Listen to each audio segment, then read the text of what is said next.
देखिए, एक बहुत काम की बात मैं आपको बता रहा हूं। अपने घर के मंदिर में इन दो पात्रों को कभी खाली नहीं छोड़ना चाहिए।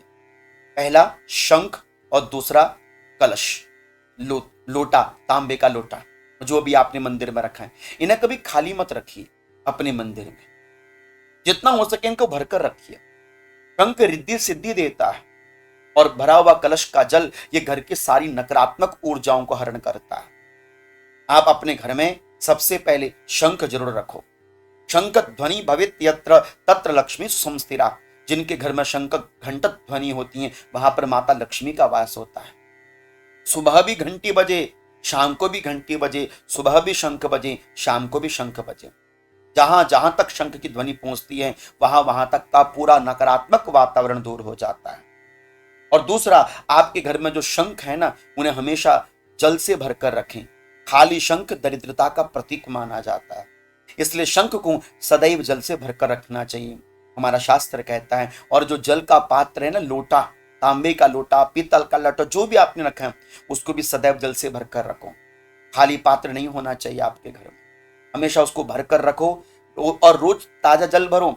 जिस दिन ताजा जल ना मिले, अपने घर का जल भरकर थोड़ा गंगा जल और तुलसी का पत्र डालो।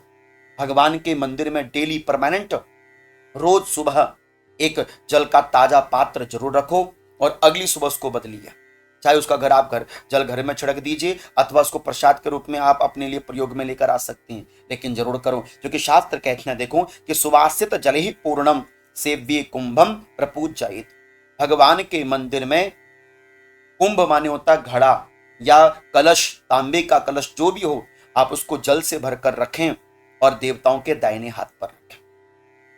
पहला काम तो ये, इसको कभी मंदिर का लोटा खाली नहीं रखना, उल्टा नहीं रखना, जल से भरकर रखना है आप पर। पहला काम तो ये करो। दूसरा, शंख। शंख कई लोग उल्टा रख देते हैं, शंख कई लोग बिना पानी के भरे हुए रख देते हैं, लेकिन शास्त्र कहता है कि नहीं, समझदार बनो। शंखम अदभिः पूरयित्वा प्रणवेन च दक्षिणे। भगवान का नाम लेकर ओंकार का जप करके शंख में जल भरें, तुलसी का पत्र रखें और किसी आसन पर शंख को रखकर, शंख को जल से भरकर देवताओं के दाहिने हाथ में रख दें।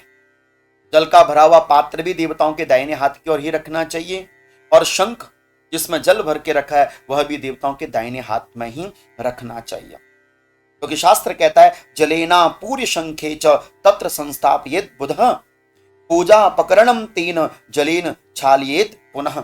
शास्त्र कहते हैं कि जल से भरा हुआ शंख देवताओं के दाहिने हाथ में रखो।